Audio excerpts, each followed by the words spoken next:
What is going on, everybody? Welcome back to yet another episode of Form Check Friday, or whatever the heck day this gets posted on. And we're going to start off with the video that we left off with last time, and that's going to be some bench pressing by our friend Daniel here. Now, we had a lot of comments about his grip width. A lot of people thinking that maybe he should widen his grip out. Maybe that would help. I think that's worth investigating. I don't think necessarily that's going to be the way to fix it. And honestly, I think your sticking point, I mean, there's a few different ways to try to approach sticking points. And one is going to be you kind of train under the range of motion where it slows down the most to address the deceleration. The other is going to be just get stronger, right? At some point, some weight is going to have a sticking point. And if this shows up when you get into like an RP 8.5 plus, it doesn't necessarily mean you're doing something wrong. It just means that weight's heavy.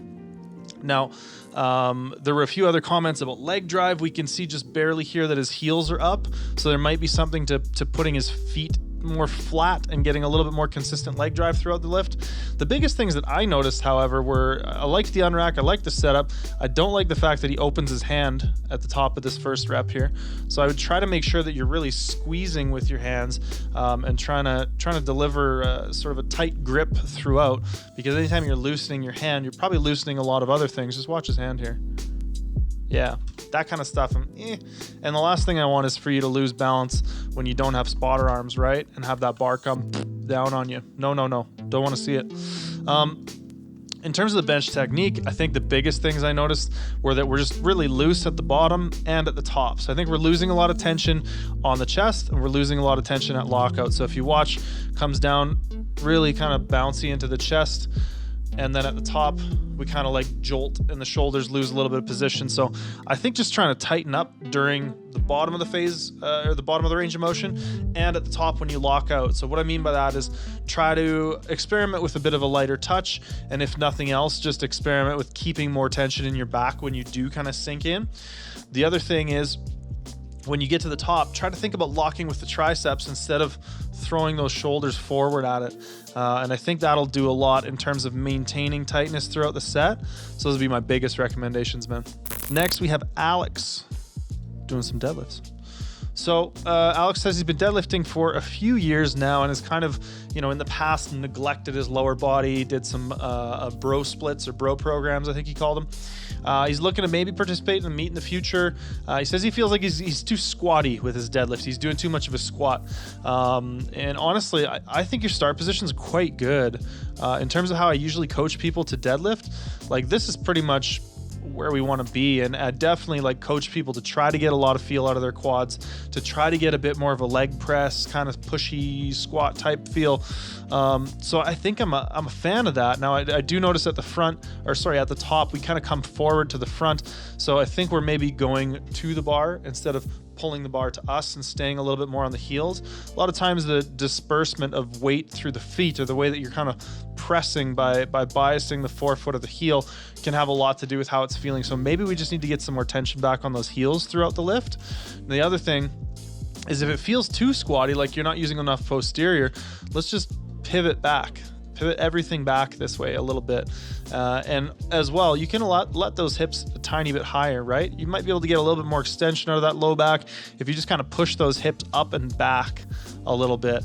The other thing is we are seeing a little bit of loss of position as you start the lift, right? We're seeing those hips shoot up. So generally speaking, we either want to start with higher hips or be a little bit more patient off the floor, right? When we kind of rush out of this position, I don't think we've set enough tension into the bar or kind of like pulled the slack out enough. So what we're seeing is the hips kind of come up and this torso angle change from this to something more like this as we start the lift, right? We can see if I can capture it here. So real good start position. As we start, we see the hips kind of shoot at a quicker rate than that bar. So we are losing a little bit of position off the floor. So those would be my recommendations. Maybe start the hips a little bit higher and definitely try to be a little bit more patient off the floor. Think more about those heels and boom, hopefully that helps, man. Our next lifter here is Sarah doing some squats. So Sarah said she's been lifting about 2 years, hasn't competed yet. This is 90% for a triple, so definitely heavy. She said she wasn't sure about depth and was a bit concerned about her bar path. Now, the first thing I'm going to say is, holy crap, there's no issues with depth here. Like, this is well beyond depth. So we're looking at the crease of the hip versus the top of the knee. Looks like very good depth to me. You could probably even get away being a tiny bit higher, right? That's still depth. That's still probably depth. That's parallel. And there we're getting a little bit higher. But you can see, and actually this video is scrubbing really well, which is nice. This is very, very deep. So one of the things I might actually try to train you to do is stay a little bit tighter in the bottom. Even if we sacrifice a little bit of depth, it's going to be okay. Like you're very deep. There's no question whatsoever. And in terms of the bar path, I think part of what's happening is because we're so deep, we're losing a little bit of that tension forward.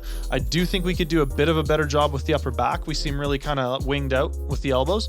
So I would play with trying to bring those elbows a little bit more in line with your body, trying to retract and depress those shoulder blades a little bit better.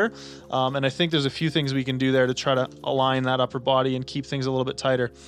And, you know, that'll go hand in hand with tightness in the bottom, because we can see here. And you know what? Actually, I'm seeing something else as we're watching through this past my notes is we're staying really, really extended and trying to stay super upright so that we as we hit the hole, we're actually falling forward, which is causing the bar path to kind of look like this. And what I'm going to recommend is maybe brace a little bit more ribs down and kind of let yourself tilt and lean, as opposed to being super extended and concerned about staying really upright.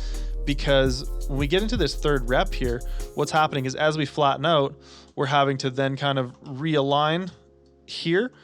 And because the upper back's a little bit loose, we're really fighting getting pitched forward here. And I think that's part of why this rep gets so sticky. Really good job on grinding that out, by the way. I think insofar as the technique goes, you maintain technique really well. So, I mean, it's just a 9.5, 10 RPE set. But yeah, hopefully some of those things help. I think like bracing a little bit more ribs down, kind of focusing on that anterior core,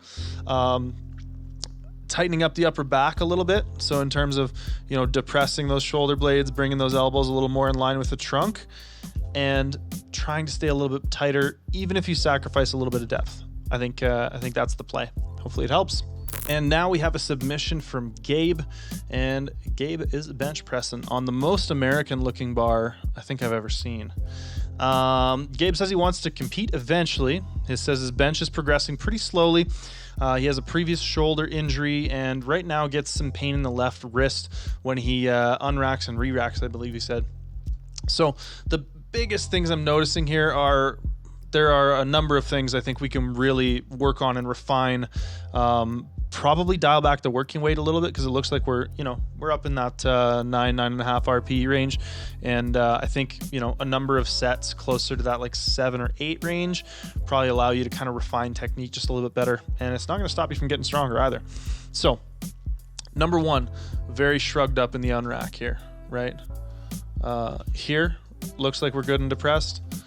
As we go to unrack, we totally lose shoulder position. So we might want to look at adjusting our rack height there. Then when we come out, when you set your butt down, everything just kind of goes limp. We're no longer reaching the chest up. We're no longer pushing with the legs. So there's a couple things we lose there. As we come down, we're doing a really good job reaching the chest up. I do think your wrists are a little bit too straight though. And if we watch on the press, you'll see things start to you'll have to kind of wobble your elbow back and forth to try to keep your elbow in front of or under the bar. And there's a few instances where you see some erratic movement in this left elbow, specifically as the weight sort of gets heavier and you get more fatigued. So that would be the next thing I notice is this. And especially if you said you have some pain in the left wrist, it might be because you're trying to get too straight through. You're trying to be super stacked like this when you should just like let your wrist cock back a little bit and just make sure that bar is low in your hand, right? As opposed to being up. I'm sorry, I'm cutting myself off from the microphone now. But instead of being up here with the bar, put the bar down here and let your wrist cock back a little bit. Hopefully that makes sense. Now, when we get into the press itself, we're really loose on the chest. So it's coming down, and from about here to the chest, we're kind of just dropping it and it's sinking into you. So we're losing a lot of tension and a lot of position in the upper back there. And then when we start the press, we're really working to try to get the elbows in the right spot so we can get that bar started backwards.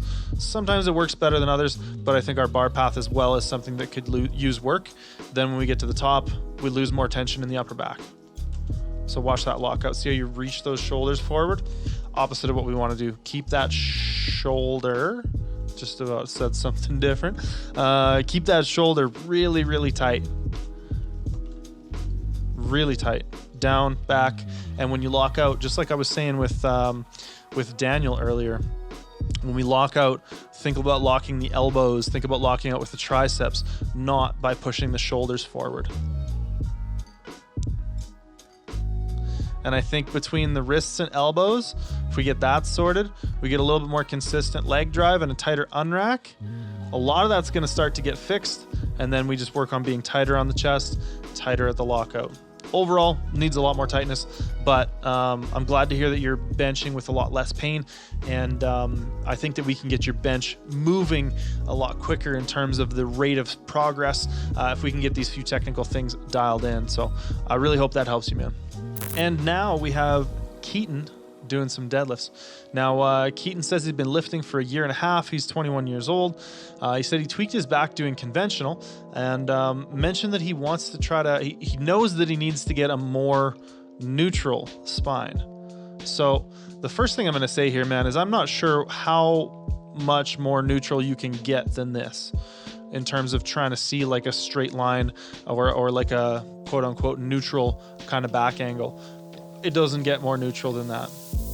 That looks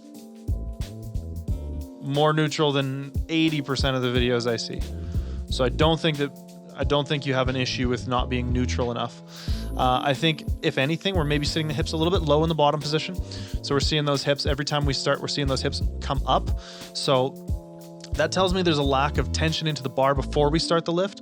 So what I'd like to see you do is when you sit your hips down, I want you to think about pulling yourself down and against the bar, kind of leveraging those hips down and really trying to create a lot of tension before we start. Because you can see every rep, the hips shoot up and then the bar goes.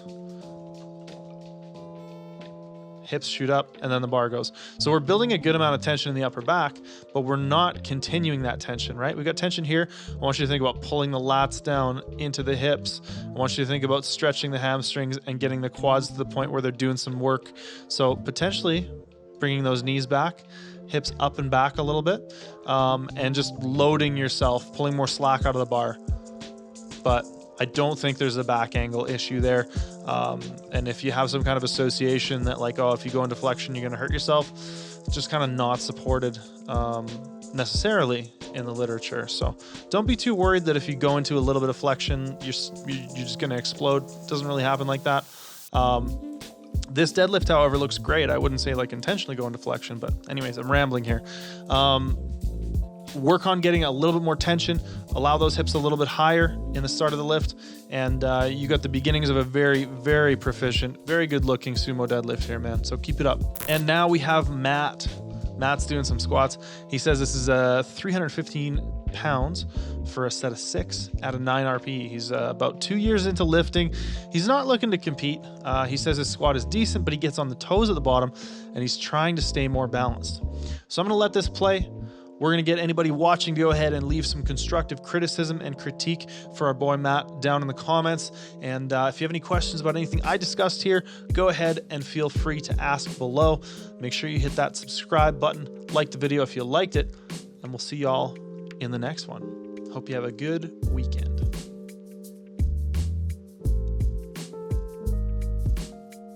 Is this the second time through this video or the first time? Are we going to let it play? Should I let it play? I'm gonna let it play. Should have timed my outro better. 6 reps is a long set.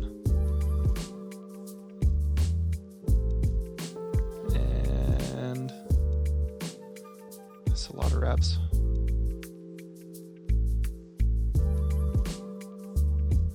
All right, leave it below. Bye.